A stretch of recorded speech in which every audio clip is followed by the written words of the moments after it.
Poucos crimes são tão temidos no mundo quanto o sequestro. No início do século XXI, uma onda de sequestros aterrorizou o Brasil. Nesse período, parecia que qualquer pessoa poderia ser sequestrada, independentemente de sua condição social ou financeira. E os reflexos dessa situação marcaram toda a sociedade. Alguns casos impressionam até hoje por sua crueldade.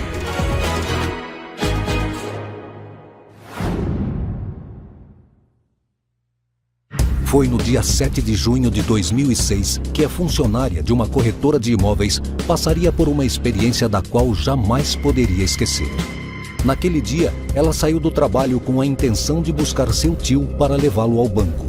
O caminho estava bastante congestionado e foi então que a funcionária decidiu tomar um atalho por umas ruas menos movimentadas.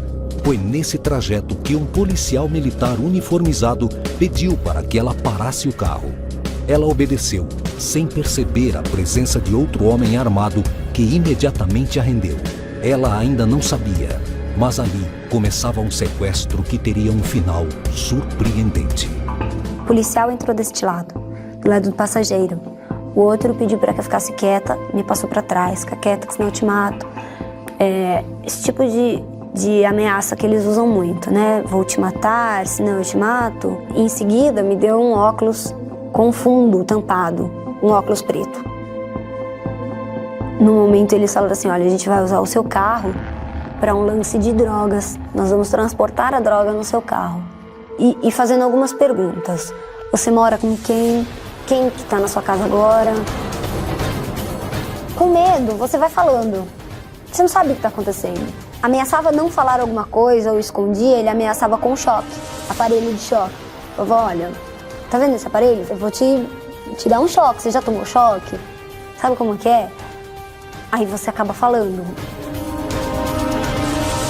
Eu nem imaginava que era sequestro. Fui imaginar um sequestro depois, quando ele pediu a senha, né, do banco, o cartão do banco para sacar um dinheiro. E ainda assim eu acreditava que naquela tarde eu iria voltar para casa.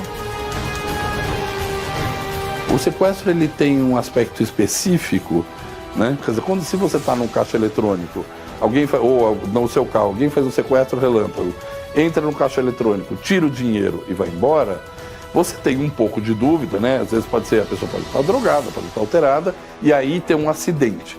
Mas a ideia é que aquilo em meia hora termine, né? Tirou seu dinheiro, foi embora, enfim, você realiza a perda e está bem assim. O sequestro tem essa particularidade de que a pessoa não sabe como vai terminar o processo, né? Então, essa incerteza é extremamente criadora de ansiedade e de angústia.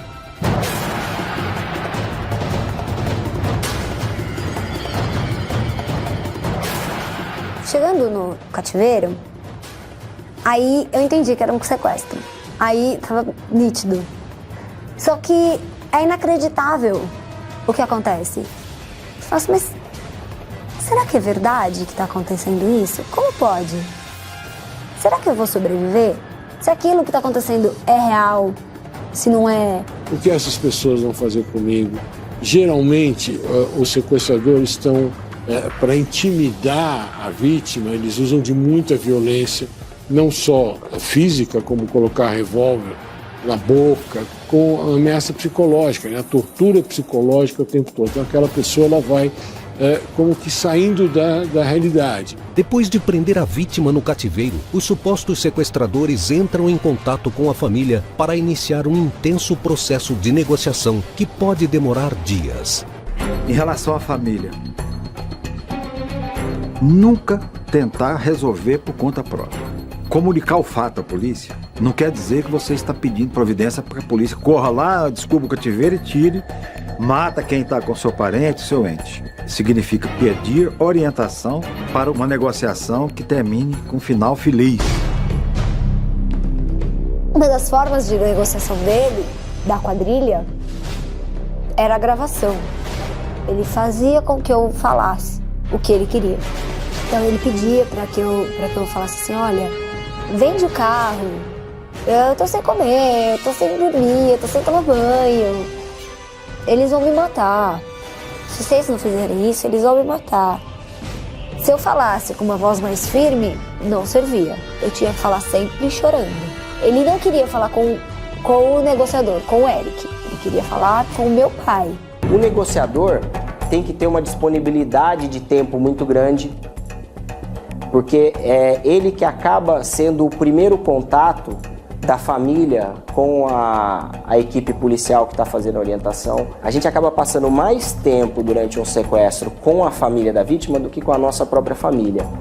Então, a receptividade da família em atuar como equipe, juntamente com os nossos policiais que fazem orientação, ou mesmo com o restante da equipe, ela tem que ser muito próxima. Se essa família desestruturar, que é o interesse do criminoso, ela automaticamente vai desestabilizar a equipe. Tu vai ficar bem quietinho aqui, entendeu? Que vai vir os manos cuidar de você. Eu tava algemada, amordaçada e vendada.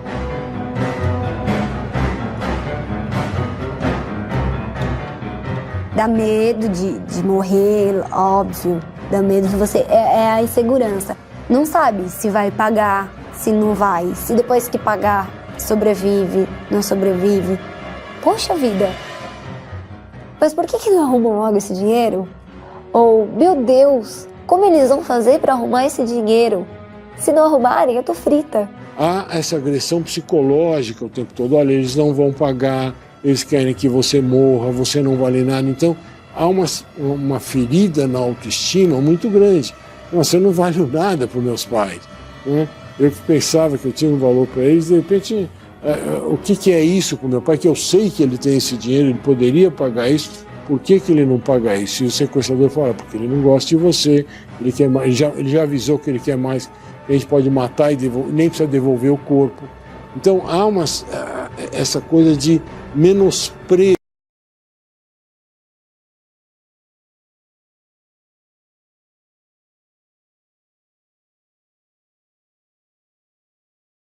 pela vida, e esse menosprezo pela vida, com um caráter muito agressivo, isso detona o psiquismo de uma pessoa.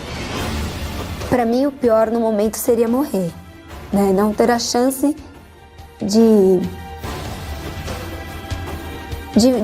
retornar, não ter a chance de contar a história, de rever.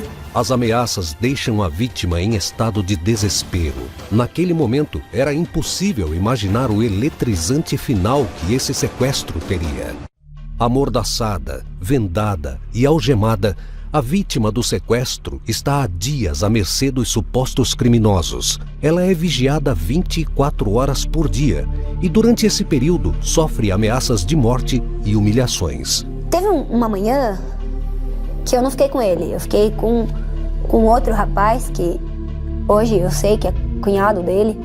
Esse rapaz, naquela manhã, ele foi muito amoroso, muito simpático, realmente querendo ganhar a confiança.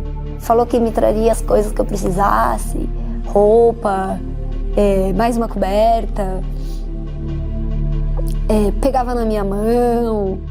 Uma das recomendações que o Fábio, que passava para mim quando ele saía, era assim, olha, esse rapaz, ele já aprontou uma vez com uma moça, querendo dizer que era um sequestro. Esse rapaz já aprontou um estupro. Então, se ele fizer qualquer coisa com você, você me avisa. Você fala pra mim que eu mato ele. Então, é um jogo psicológico. E num determinado momento, eu caí em contradição. Porque ele perguntou qual carro que a minha sogra tinha. E qual carro que o meu sogro tinha. E eu respondi que não. Os dois tinham um carro só. Não era verdade. Quando ele descobriu a verdade,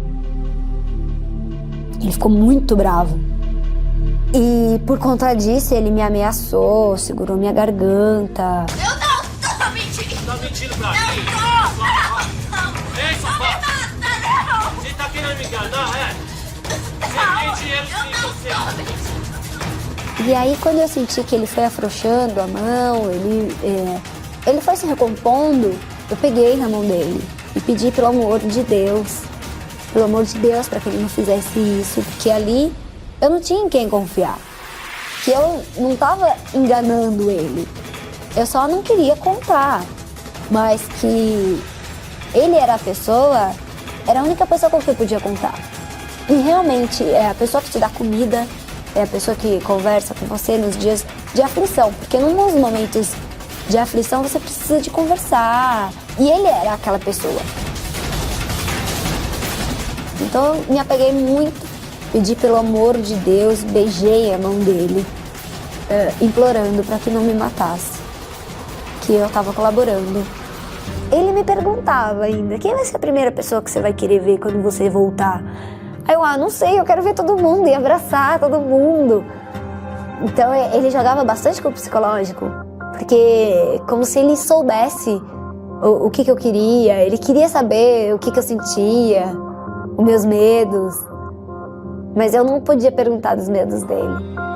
Em relação ao cativeiro, em que a pessoa fica mais tempo nas mãos dos sequestradores e que pode acontecer algumas experiências curiosas do tipo se acostumar com o ambiente, trocar conversas com sequestradores, tem casos bastante descritos. Existe uma síndrome conhecida no mundo inteiro, que é a síndrome de Estocolmo, que foi um assalto a banco que houve em Estocolmo.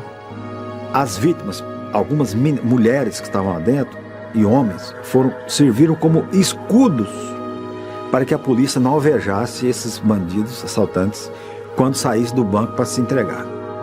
Aí os psicólogos, o psicanalista falou, isso é um fenômeno interessante. É a chamada síndrome de Estocolmo. Aquela dependência que o sequestrador imprime e fala, eu sou bonzinho, se o povo não pagar, meus amigos vão fazer alguma coisa com você. E ele fica sendo o guardião dela, no cativeiro.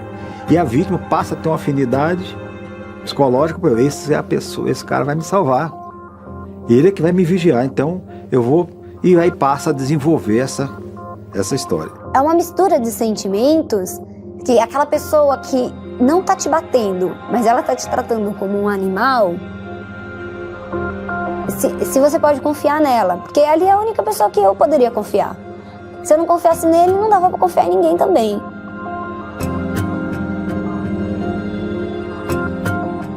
Eu nem tinha vontade de comer.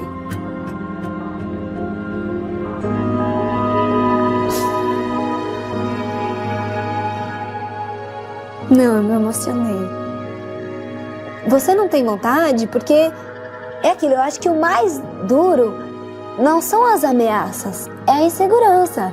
Porque ele tá ameaçando, não tá te prejudicando, né? Mas se aquela ameaça vai chegar a se concretizar. Porque se ele teve coragem, competência para chegar até onde ele estava, né? Para manter um ser humano privado das suas necessidades básicas, a liberdade. Então, ele seria capaz de qualquer outra coisa. A peculiaridade do sequestro é aquela da pessoa se sentir tão vulnerável, né? Ele trazer à consciência a vulnerabilidade humana, né? Aquilo que todos nós vivemos, né? A vida é impermanente, mas de repente se torna concreto que você é vulnerável e você pode ser manipulado e tratado de qualquer jeito.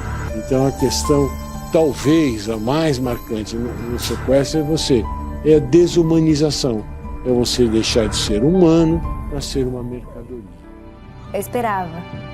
Aí ele falava assim, então, você não vai poder tomar banho hoje, só vai poder tomar banho à noite. Aí chegava a noite, eu não podia tomar banho. Só que tinha um agravante que eu menstruei no dia que eu cheguei lá. Então, assim, os dias iam se passando E o banho não chegava. Sabe? A higiene que me era permitido não era suficiente.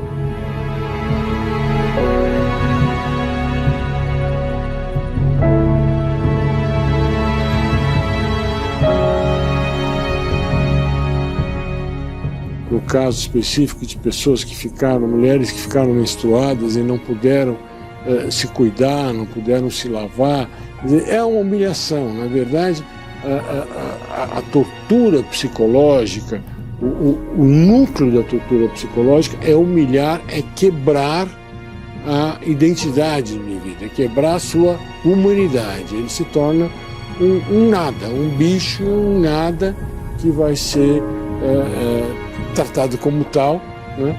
E transmitir isso à própria família para tentar pressionar a família a pagar o resgate. Depois de 8 dias de privações e humilhações, os supostos sequestradores pegam a vítima no meio da madrugada e a colocam dentro de um carro. Os suspeitos abrem a porta do carro e ordenam que a vítima saia dele. O resgate foi pago, colocando um fim no sofrimento da vítima e de sua família. Mal sabia a vítima que um surpreendente capítulo final a aguardava. O melhor momento é quando você... é quando você consegue falar com sua família.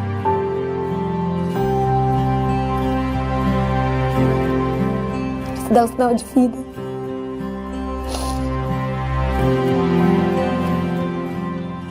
É aquilo da pessoa quando você liga e você fala, olha, sou eu mesmo agora, viu? Não é gravação. A polícia não conseguiu prender os supostos responsáveis pelo sequestro, mas mesmo assim, a vítima tenta retomar sua vida ao lado da família e amigos. Então passou 2 meses, né, do sequestro, fui solta. Eu tava voltando no metrô, pelo metrô Santana, e ele cruzou meu caminho. Eu nunca imaginei que ele ia ser preso. O que eu precisava fazer era que jamais eu poderia perder essa oportunidade de pegá-lo. 2 meses após o pagamento do resgate e a liberação do cativeiro, os supostos responsáveis pelo sequestro de uma funcionária de uma corretora de imóveis estão em liberdade. Por um golpe de sorte, a vítima estava em um metrô de São Paulo quando avistou um dos suspeitos que a manteve presa por 8 dias. Eu estava saindo e ele estava entrando no metrô. Eu fiquei pasma na hora. Minhas pernas amoleceram. Foi assim, é a mesma emoção de quando você tá lá. Quando a gente tá no cativeiro, é um tremor, dá um tremor no corpo inteiro. A minha emoção era essa. Então, na hora que ele cruzou o meu caminho, é como se o mundo parasse. O mundo para e fica só aquela cena. Mas eu pensei, na hora eu refleti, né? O que eu precisava fazer era que jamais eu poderia perder essa oportunidade de pegá-lo. Então, eu voltei por trás dele, eu ia me escondendo atrás das pilastras do metrô. A vítima seguiu o suposto sequestrador desde a estação Santana até a estação Barra Funda do metrô de São Paulo, onde finalmente encontrou o momento certo para chamar a atenção da equipe de segurança do metrô. Então, implorando para que eles acreditassem naquela minha aflição. Era uma história muito doida. Como que as pessoas iam acreditar? Eu chego falando que foi um sequestro, que eu tô encontrando um rapaz, tá na minha frente, ele comprando o bilhete do metrô. Muito temerosa, ainda sentei no chão, implorei. Eu sentei no chão para que não me vissem, né? Na parte de vidro. Conforme o sequestrador, ele comprava o bilhete, os rapazes já estavam todos se comunicando entre eles. Ele comprou o bilhete, passou da catraca, subiu para a plataforma. Eu identifiquei, ele estava de calça jeans, camiseta amarela. Aí ele saiu correndo, mas mesmo assim o pessoal correu, conseguiu pegar. Ele se identificou. Tá preso até hoje. Aí você se sente vitorioso. Quando você sobrevive a isso e sai de uma situação dessa ilesa e consegue recuperar traumas psicológicos, aí você se sente vitorioso. Então hoje, quando eu falo disso, eu tenho muita vontade de sorrir, porque é a sobrevivência. São situações que a gente se pergunta, eu acho que eu devia ter passado por isso para eu aprender muito, né? Eu não condeno esses rapazes, não. Eu não condeno, eu só acho que eles não tinham consciência do que eles estavam fazendo.